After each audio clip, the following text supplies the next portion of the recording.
Lanjut ke pihak terkait. Silakan. Waktu sampai 10 menit. Terima kasih Yang Mulia. Dalam hal ini merujuk pada surat kuasa tanggal 16 Januari 2021 dan 30 Desember 2020 mewakili Dr. Andus Haji Budiman MPD sebagai pasangan calon Bupati dan Wakil Bupati Luhut Timur Dekatin lagi itu mic-nya. tahun 2020 dikarenakan bertindak sendiri dikarenakan Muhammad Thorik Husliar calon Bupati Luhut Timur meninggal pada tanggal 24 Desember 2020. Merujuk pada bukti PT3. Untuk selanjutnya kami akan bacakan terkait dengan eksepsi kami. Bahwa Mahkamah Konstitusi tidak berwenang untuk memeriksa dan memutuskan sengketa di luar hasil perhitungan suara. Merujuk pada pasal 156 ayat 1 dan ayat 2, meskipun yang menjadi objek perkara dalam permohonan yang diajukan pemohon adalah penetapan hasil pemilihan Bupati dan Wakil Bupati Kabupaten Luhut Timur, akan tetapi yang dijabarkan oleh pemohon adalah berkaitan dengan terstruktur, sistematis, dan masif. Yang hal tersebut adalah tuduhan yang tidak mendasar dan bukan menjadi pokok permohonan yang diadili oleh Mahkamah Konstitusi, merujuk pada pasal 157 ayat 3 Undang-Undang 10 2016. Bahwa di dalam pasal tersebut menerangkan tentang perkara perselisihan penetapan perolehan suara terhadap tahap akhir hasil pemilihan diperiksa dan diadili oleh Mahkamah Konstitusi. Ada frasa tahap akhir perlu digarisbawahi sebagai ketentuan yang membatasi cakupan substansi yang hal tersebut dapat dipermasalahkan ke Mahkamah Konstitusi.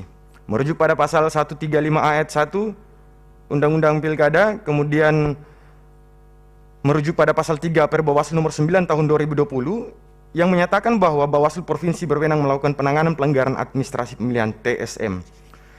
Bahwa berdasarkan uraian di atas, dapat dipahami bahwa yang berwenang untuk memeriksa dan memutuskan perselisihan tentang pemilihan adalah Mahkamah Konstitusi. Akan tetapi, perlu dicermati secara seksama bahwa wewenang Mahkamah Konstitusi untuk memeriksa dan memutus perselisihan tentang hasil pemilihan itu terdapat pembatasan yang diberikan oleh undang-undang. Dengan demikian, Mahkamah hanya terbatas untuk memeriksa perselisihan menyangkut perhitungan perolehan suara saja. Dikarenakan Mahkamah Konstitusi bukanlah forum untuk menyelesaikan permohonan penyelesaian dugaan pelanggaran kecurangan pemilihan. Uraian dengan argumentasi yuridis di atas sudah cukup kiranya alasan bagi Majelis Hakim Konstitusi yang mulia untuk menyatakan bahwa Mahkamah Konstitusi tidak berwenang untuk mengadili permohonan pemohon. Pemohon tidak memiliki kedudukan hukum. Bahwa merujuk pada lampiran 5 PMK nomor 6 tahun 2020 tentang tata cara beracara dalam perkara persilihan hasil pemilihan gubernur, bupati, dan wali kota, dengan memperhatikan syarat presentasi perolehan suara pasangan calon, jumlah perolehan suara pihak terkait mencapai 86.351 suara, sedangkan pemohon hanya mencapai 77.228 suara. Dengan demikian, syarat ambang batas untuk mengajukan permohonan ke Mahkamah Konstitusi adalah 1,5%, sehingga pemohon tidak memenuhi syarat di dalam ambang batas. Permohonan pemohon tidak jelas. Bahwa permohonan dalam permohonannya tidak menerangkan tentang perselisihan hasil perolehan suara sebagai objek perkara yang seharusnya menjadi syarat formil dalam permohonan. Hal ini terbukti dalam permohonan pemohon sama sekali tidak mendalilkan adanya perselisihan hasil perolehan suara dan dengan pihak terkait, termasuk argumentasi pemohon yang memuat tentang kesalahan hasil penghitungan suara yang ditetapkan oleh termohon maupun hasil penghitungan suara yang benar menurut pemohon. Di antaranya, apakah pemohon sebenarnya pemenang dalam pemilihan bupati dan wakil bupati? Berapa perolehan suara yang harusnya sehingga pemohon dapat dikatakan sebagai peraih suara terbanyak? Apakah ada pengaruh penggelembungan suara? Bagaimana, oleh siapa, dan bagaimana terjadinya pengurangan penggelembungan suara? Itu tidak sama sekali dijelaskan oleh pemohon. Bahwa pemohon dalam mengajukan permohonan yang tidak memahami konteks substansi dan tata cara dalam mengajukan permohonan sengketa hasil pemilihan bupati dan wakil bupati, serta tidak dapat membedakan dasar hukum mana yang dapat dipakai untuk sengketa laporan administrasi tentang TSM maupun peraturan tentang sengketa hasil aturan-aturan yang telah pemohon jabarkan. Hingga saat pemohon diajukan tidak ada satupun pihak yang mengajukan gugatan keabsahan maupun konstitusionalitas dari pasal 135A dan pasal 157 Undang-Undang 16 tahun 2010. Artinya, implementasi terhadap pasal tersebut beserta aturan turunannya menjadi sahih dan tidak terbantahkan serta memiliki daya ikat dan daya laku untuk dipatuhi dan dijalankan baik itu oleh pemohon, termohon maupun pihak terkait. Bahwa berdasarkan pada alasan-alasan hukum di atas berdasarkan secara hukum bagi mahkamah untuk menyatakan permohonan pemohon kabur dan karenanya tidak dapat diterima. Untuk selanjutnya akan dibacakan oleh rekan saya Pak Gus Milas. Izin majelis. Ya, silakan. Dalam pokok permohonan bahwa pihak terkait menolak seluruh dalil-dalil yang disampaikan oleh pemohon dalam pokok permohonannya kecuali dinyatakan sebaliknya dalam keterangan pihak terkait ini. Pemohon juga tidak menguraikan beberapa banyak perolehan suara yang diklaim pemohon. Dengan demikian, berapakah sesungguhnya persentase dan atau angka kemenangan yang diklaim oleh pemohon atas pihak terkait bukan saja tidak diketahui secara pasti oleh pihak terkait tapi juga tidak diketahui pasti oleh pemohon sendiri.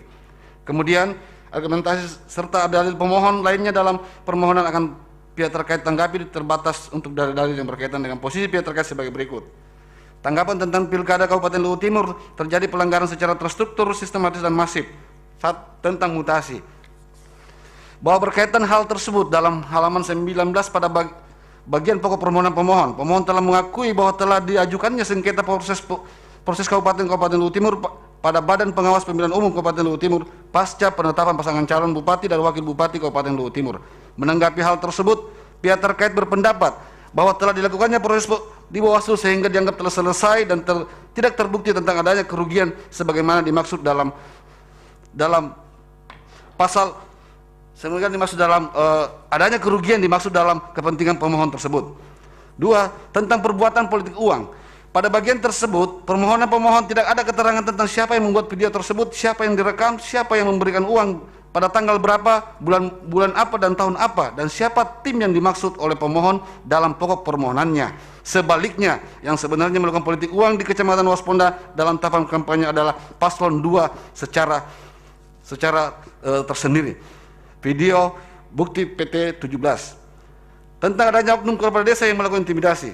Bahwa dalil permohonan pemohon adalah tidak jelas sebab tidak pula menerangkan bahwa ada apa hubungan antara kepala desa dengan paslon nomor 1. Apakah hubungan korelasi antara dalil ini dengan terstruktur, sistematis dan masif yang terkesan mengada-ngada.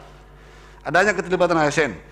Bahwa dalil permohon mengenai ketidaknetralan aparat bersifat asumtif dan tendensius karena didasarkan pada dugaan-dugaan yang keliru dan tidak berdasar. Pemohon tidak menguraikan secara jelas dan spesifik kejadian pelanggaran seperti apa yang dilakukan oleh ASN, di mana kejadiannya, kapan waktunya, bagaimana kejadiannya, siapa pelakunya, bagaimana akibat hubungannya terhadap perolehan suara calon nomor urut 2. Tanggapan tentang Komisi Pemilihan Umum Kabupaten Luwu Timur yang telah meloloskan dan menetapkan Insinyur Haji Muhammad Thorik Usler dan Dr. Andes Haji Budiman MPD sebagai pasangan calon tetapi tidak memenuhi syarat pencalonan. Bahwa merujuk pada surat keterangan Dewan Pimpinan Pusat Partai Hati Nurani Rakyat nomor B sekian tertanggal 27 Oktober 2020 yang ditujukan kepada termohon menjelaskan bahwa berkaitan dengan perbedaan penulisan nama Insinyur Haji Muhammad Thorik Usler sesuai KTP menjadi Insinyur Haji Muhammad Thorik Usler model B1 KWK Partai Hanura adalah orang yang sama dengan pemegang kartu tanda penduduk nomor 7324 sekian atas nama Insinyur Haji Muhammad Thorik Usler Buti PT 9. Bahwa keputusan KPU Kabupaten Luwu Timur nomor 101 sekian tentang penetapan pasangan calon peserta pemilihan Bupati dan Wakil Bupati Luwu Timur dengan nomor urut 1 berdasarkan keputusan KPU Kabupaten Luwu Timur nomor 103 dianggap dibacakan tentang penetapan nomor urut pasangan calon peserta pemilihan Bupati dan Wakil Bupati Luwu Timur telah memenuhi persyaratan pendaftaran pasangan calon sebagaimana diatur dalam Undang-Undang Pemilu Kada. Bahwa apa yang tidak dibacakan oleh pihak terkait karena terbatas waktu, mohon mahkamah untuk dianggap dibacakan. Langsung ke petitum yang mulia. Berdasarkan seluruh uraian sebagaimana tersebut di atas, pihak terkait mohon kepada Mahkamah Konstitusi untuk menjatuhkan putusan sebagai berikut. Dalam eksepsi, menerima eksepsi pihak terkait untuk seluruhnya, menyatakan Mahkamah Konstitusi tidak berwenang memeriksa permohonan pemohon atau setidak-tidaknya menyatakan permohonan pemohon tidak dapat diterima. Dalam pokok perkara, menolak permohonan pemohon untuk seluruhnya, menyatakan sah keputusan Komisi Pemilihan Umum Kabupaten Luwu Timur nomor 379 tentang penetapan rekapitulasi perhitungan suara dan penetapan hasil pemilihan Bupati dan Wakil Bupati Luwu Timur tahun 2020. 3. Memerintahkan termohon untuk melaksanakan putusan termohon nomor 379 tentang penetapan rekapitulasi perhitungan suara dan penetapan hasil pemilihan Bupati dan Wakil Bupati Luwu Timur tahun 2020. Hormat kami, kuasa hukum pihak terkait. Terima kasih. Ya, baik, terima kasih. Langsung.